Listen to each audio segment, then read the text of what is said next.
pueblo al poder. Partido político, el pueblo al poder. Ahora sí.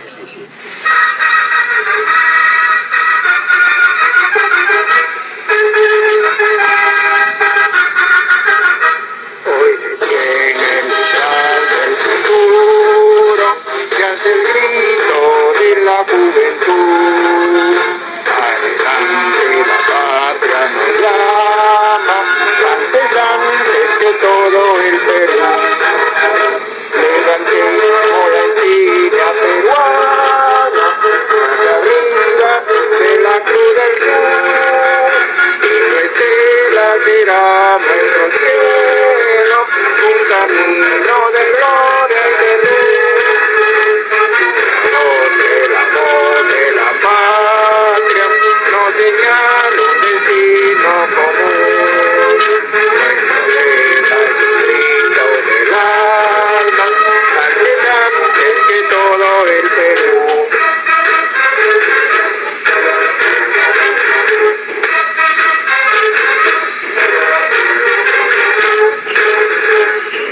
El partido político El Pueblo al Poder presenta los principios que guían el pensamiento de nuestra organización. Estos son: 1. Constitución moderna y actualizada, que beneficia al pueblo, hecho por el pueblo y sus organizaciones, para que nunca más los delincuentes lleguen a ningún nivel del poder. 2. Organización política formada por los trabajadores y profesionales e industriales, que se identifiquen con el pueblo y sus organizaciones, sin que se enriquezcan por un partido político. 3. Una educación, salud y justicia de calidad, al alcance de todos los peruanos. 4. Determinar y revisar el desmembramiento de nuestro territorio, destacando la propiedad de los pueblos originarios.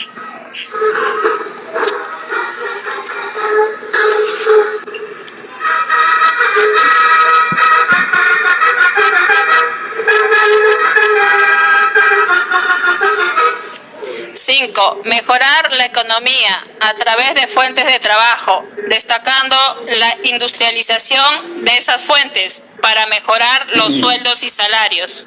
6. Preparar al pueblo y organizaciones para que conozcan sus deberes y derechos. 7. Establecer centros de almacenamiento de alimentación y forraje para los animales de las zonas de friaje. 8. Modernizar la agricultura con nuevas técnicas para mejorar la producción de alimentos de pan llevar. 9. Establecer centros de almacenamiento de ropaje para personas que viven en zonas de baja temperatura. 10. Reconocer los centros mineros que no perjudiquen a la población en sus diferentes etapas, que reconozcan efectivamente el desarrollo de los pueblos donde ejercen y reconocer los lugares estratégicos. 11. Agua y luz administrada por el Estado. 12. Presupuesto equitativo para salud, educación, trabajo y justicia. Estos son los principios básicos de nuestro partido político El Pueblo al Poder, que lo pone en consideración a la población, el Comité Central.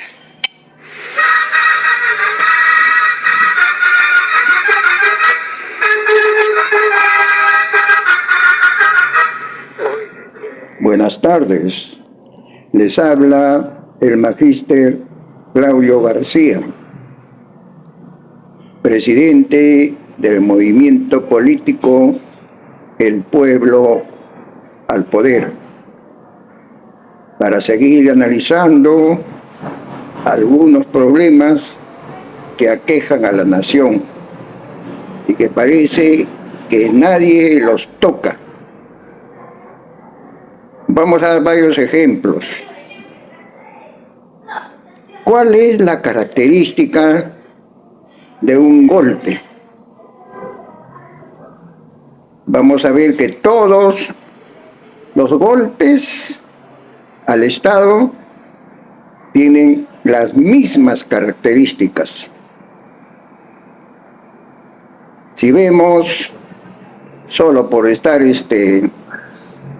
un poco atrasado, mostramos a Odría,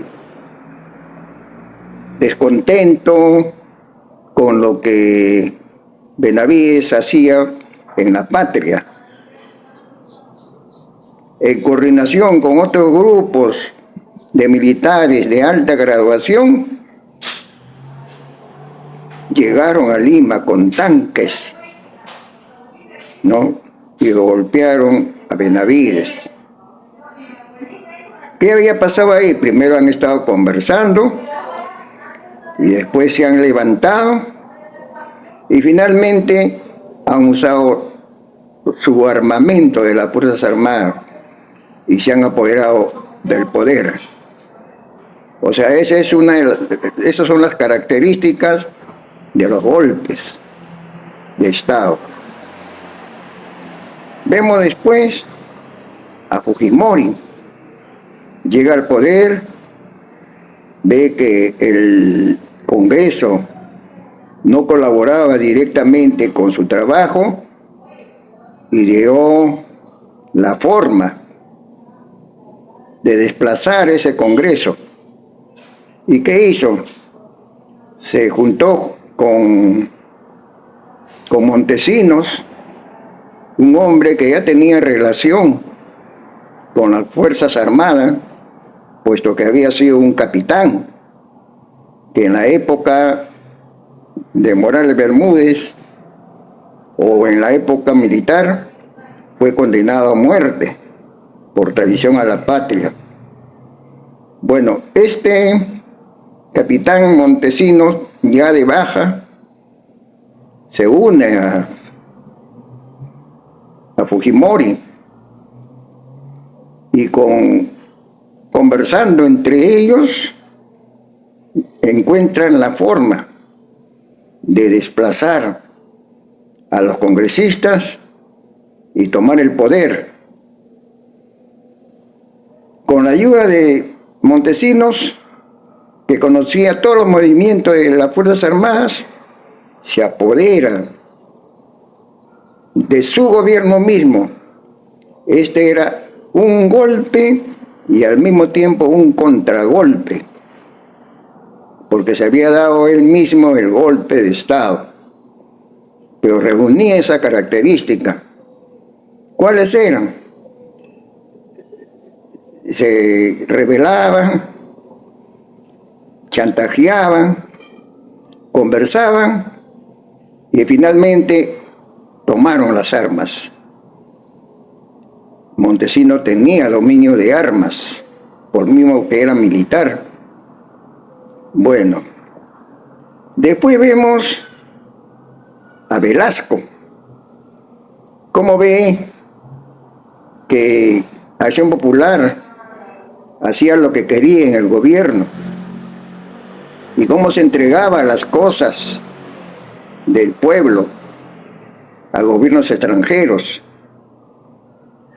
Entonces, conversando, porque era comandante general del ejército, con las otras fuerzas armadas, agarran las armas y desplazan a Belaúnde.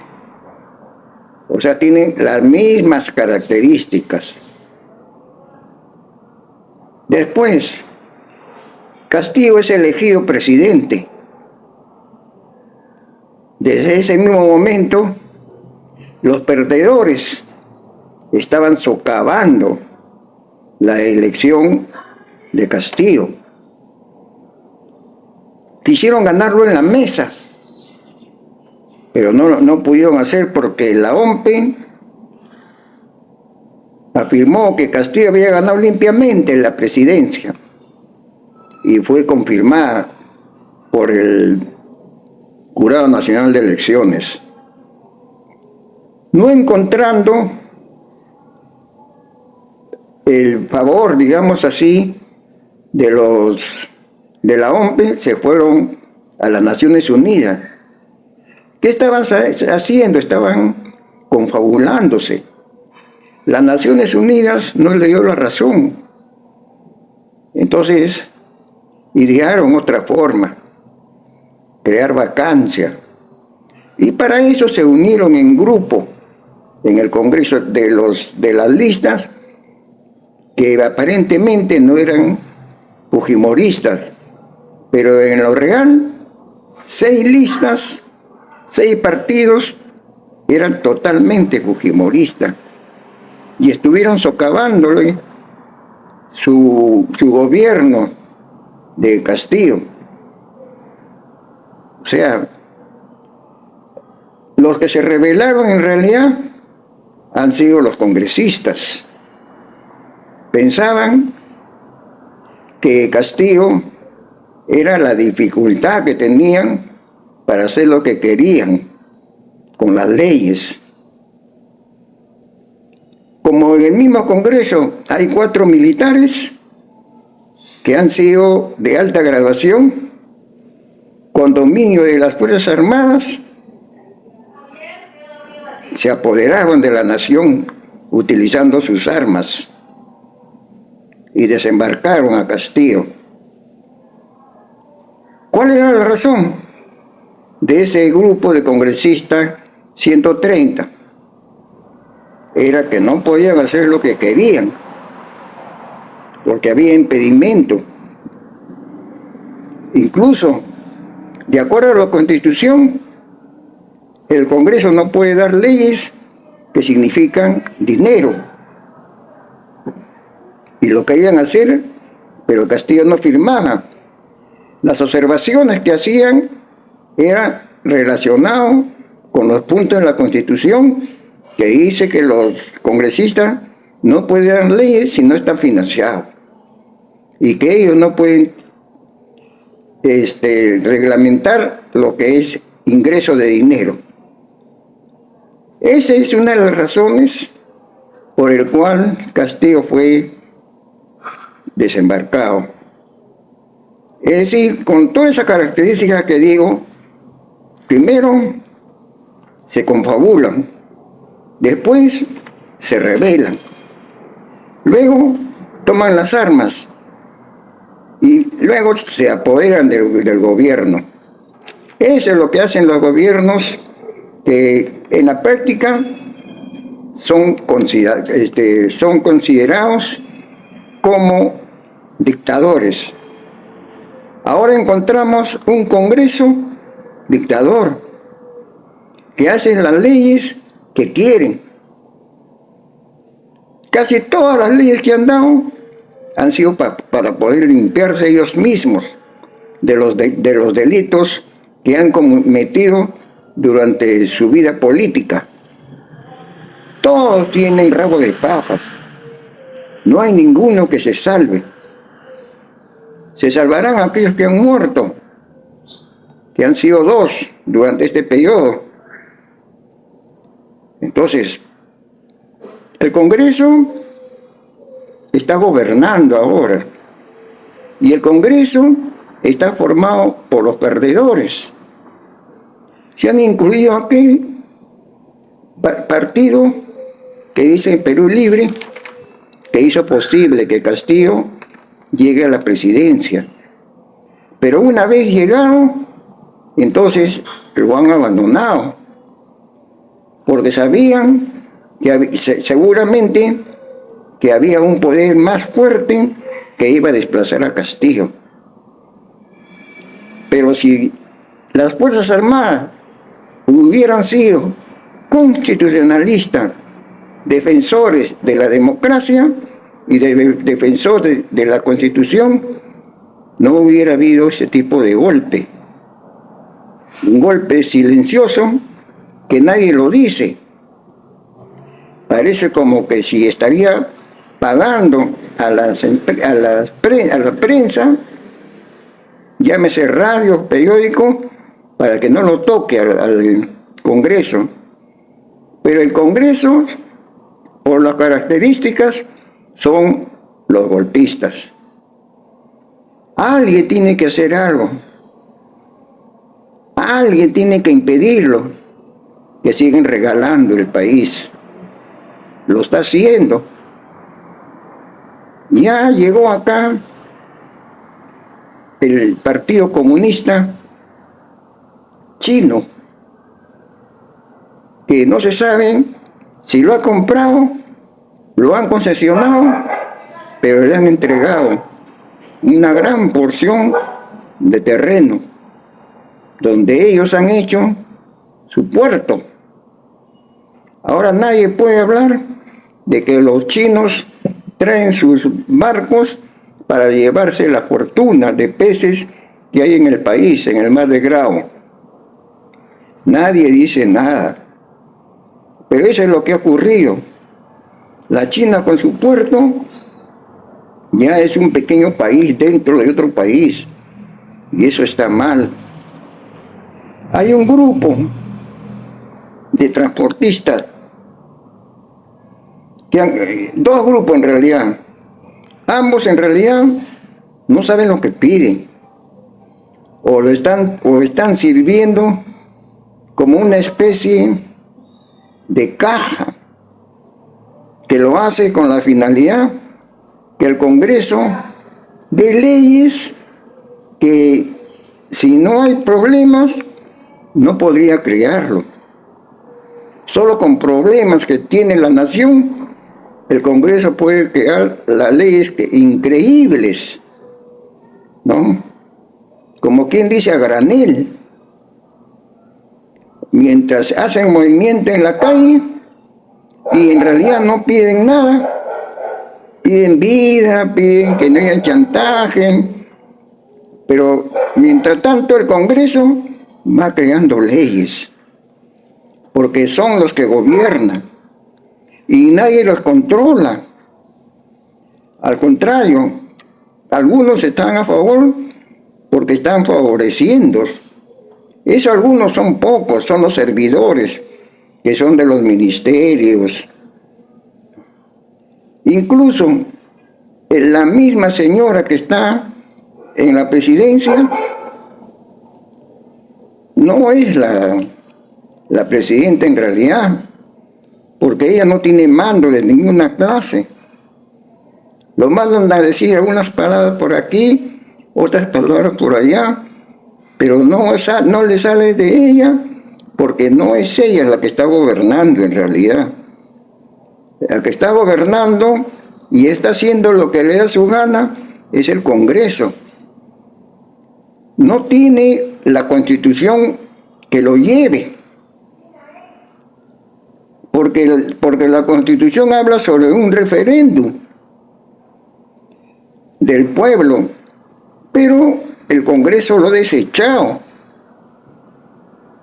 Entonces, si lo ha desechado, es porque está gobernando solo. No le sirve la Constitución. Tanto trabajó Fujimori y su hija para defender la Constitución, y estos fujimoristas son más y peor que Fujimori mismo, porque Fujimori no se atrevió a hacer leyes antojadizas. Las leyes eran precisas, pero este Congreso da cualquier tipo de ley. Hace poco han estado los mineros aquí en Lima. Han llegado tanto que sí le permitieron llegar al Congreso. O sea, que el Perú necesita, para retirar del Congreso a estos congresistas que están regalando el país y que no tienen problema para que le firme que es la señora Dina, estos deben ser impedidos. Y parece que lo puede hacer si el pueblo se aglutina en uno solo, porque no hay nadie que le impida. Las Fuerzas Armadas están aceptando lo que está haciendo, saben que es malo. Se van a crear las Fuerzas Armadas sin terreno. De nada le va a servir sus barcos, de nada le va a servir sus aviones, si no son propios de la nación. Si van regalando los puertos, las tierras a empresas extranjeras, ¿cómo van a ser autoridad? no van a llegar siquiera al grado de capitán, de coronel, porque las tierras peruanas tienen que ser defendidas. Si no se defiende, no van a lograr nada ustedes ni sus hijos. Todos nosotros estaremos bajo el poder de gobiernos extranjeros. Es posible que estos fujimoristas que están en el gobierno ahora, en el Congreso, cuando llegue el momento, se van a largar al extranjero y nos van a dejar con todo el problema. Gobiernos extranjeros que hoy ya tenemos a los venezolanos que están dominando prácticamente la patria. No les pasa nada. Cometen delitos, no les pasa nada. Y hay otros gobiernos también que están acá, pero más los venezolanos. Entonces, ya han entregado, ¿y cuánto habrán pagado? ¿No? Y eso hay que verlos, señores del pueblo. Tiene que ver la forma de retirar a ese Congreso, impedirles que sigan dando leyes. El pueblo ya le tiene prohibido que den leyes. Están modificando todas las leyes. Que otro gobierno que venga va a tener mucho trabajo para volver a su estado normal, esas leyes. Son leyes llenas de delitos, más que leyes son delitos, lo que están diciendo en esas leyes. Y un abogado puede decirle claramente, ¿cómo un culpable va a ser el que comete el error? Y el que comete el error es el que tiene la razón. Así más o menos son las leyes. Entonces, en la agricultura también igual se quiere hacer. Se quiere entregar la agricultura a las grandes empresas para que ellos se favorezcan. Y se le quiere ampliar el plazo, que ya terminó, y se lo quieren entregar por 100 años más. Es una mala costumbre, como el caso del señor que estuvo 1 año y medio en el gobierno y que se hizo prestar dinero del extranjero y se lo entregó a las grandes empresas, a la CONFIEC, a los bancos, y no le dio nada al pueblo y ha hecho que el pueblo siga debiendo por 100 años. Felizmente le han impedido que postule a la presidencia. La agricultura debe seguir como está ahora. No tienen por qué industrializarlo, porque si le industrializa la agricultura, entonces todo se va a ir al extranjero. Y aquí en el Perú, ¿con qué nos vamos a quedar? Esa es la razón por la cual el movimiento no desea que se industrialice la agricultura. Ya hay una agricultura, no todo el Perú puede ser una industria de la agricultura. Entonces, los mineros nos enseñan cómo es que podemos sacarlos a los congresistas y que ya nos siga dando leyes. Han estado más de 500,000 de mineros. En Lima hay 11 millones de votantes. Con todos ellos se puede impedir que el Congreso siga regalando el Perú. Lo dice el pueblo al poder.